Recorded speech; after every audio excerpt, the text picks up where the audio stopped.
എന്തൊരു വരവാന്ന് നോക്കണേ. Hi friends, once again welcome back to T blogs meet from Mavelikkara. എനിക്ക് ഈ വീഡിയോ ചിത്രീകരിക്കാൻ പോലും കഴിയുമോ ഇല്ലയോ എന്ന് എനിക്ക് ഡൗട്ടുണ്ട്. കാര്യം എന്താന്ന് പറഞ്ഞാൽ നമ്മളെല്ലാവരും മനുഷ്യനാണല്ലോ.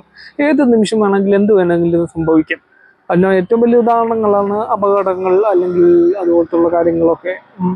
അപ്പോൾ എന്നെ സംബന്ധിച്ചിടത്തോളം ഞാൻ വണ്ടി സ്ഥിരമായിട്ട് ഓടിക്കുന്ന ഒരു വ്യക്തിയാണ്. എന്നെ വണ്ടി ഓടിച്ചത് വെച്ച് ഏകദേശം എൻ്റെ ലൈഫിൽ എങ്ങാണ്ട് 4 തവണ 4-5 തവണ എങ്ങാണ്ട് അപകടം ഉണ്ടായിട്ടുണ്ട്. ഈ അപകടം ഉണ്ടായിട്ടുള്ളത് ഞാൻ അങ്ങോട്ട് കയറി ഇടിച്ച് അലക്ഷ്യമായിട്ട് വണ്ടി ഓടിച്ചിട്ടൊന്നുമല്ല. ബട്ട് ഇങ്ങോട്ട് വന്ന് വണ്ടി ഇടിക്കുകയും പിന്നെ അറ്റകുറ്റപ്പണികളൊക്കെ നടക്കുന്നത് കൊണ്ട് അങ്ങനെയുള്ള അപകടവും കാര്യങ്ങളൊക്കെ ഉണ്ടായിട്ടുണ്ടല്ലോ. അങ്ങനെയാണ് എന്നെ സംബന്ധിച്ച് എൻ്റെ വ്യക്തിപരമായിട്ടുള്ള രീതിയിൽ എൻ്റെ ലൈഫിൽ അപകടം നടന്നത്. പിന്നെ രണ്ടാമത്തെ കാര്യം, ഇത്രയും ഡയലോഗ് അടിക്കുന്നതിൻ്റെ പ്രധാനപ്പെട്ട കാര്യം എന്താണെന്ന് പറഞ്ഞാൽ, ഇന്നലെ മാവേലിക്കര കണ്ടുപിടി വെച്ച അപകടം ഉണ്ടായി. ആ അപകടം എന്ന് പറയുന്നത് വേറെ ഒന്നുമല്ല. ഞാനിപ്പം എൻ്റെ വീഡിയോ ക്ലിപ്പ് അങ്ങോട്ട് എന്നേക്കാം. ഓക്കെ, ഒരു ബൈക്ക് യാത്രക്കാരനാണെങ്കിൽ നൈസായിട്ട് പുള്ളി എനിക്ക് ആൽക്കോളിക്കാന്നാണ് തോന്നുന്നത്.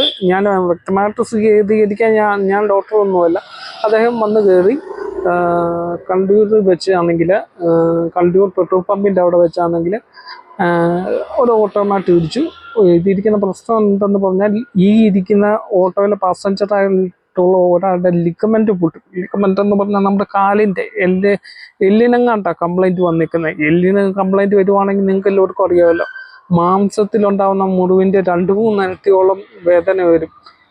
എൻ്റെ പൊന്നോ, അദ്ദേഹത്തിൻ്റെ അവിടെ കിടന്നുള്ള നിലവിളിയും ഒക്കെ എനിക്ക് കേൾക്കാൻ മേലായിരുന്നു. നിങ്ങൾ എന്തായാലും എനിക്ക് ഇത്ര പറയാനുള്ളൂ. നിങ്ങൾ വീട്ടിൽ ഇറങ്ങുമ്പോഴും അല്ലെങ്കിൽ വണ്ടി ഓടിക്കുമ്പോഴും ഒക്കെ ഒന്ന് സൂക്ഷിക്കുക. ഒരു പക്ഷേ ഈ വീഡിയോ ഇട്ട് കഴിഞ്ഞ് വണ്ടി എടുക്കുന്ന എനിക്കായിരിക്കാം അടുത്തൊരു അനുഭവം ഉണ്ടാവുന്നത്. എല്ലാവർക്കും എന്നാലും നമ്മൾ വണ്ടിയാണ് നമ്മുടെ കയ്യിൽ നിൽക്കുന്ന ഒരു ഐറ്റം അല്ല. എല്ലാവരും ഒന്ന് സൂക്ഷിക്കുക. അപ്പോൾ ഓക്കെ, സ്മിറ്റ് നോർഗീസ് from the blog signing out.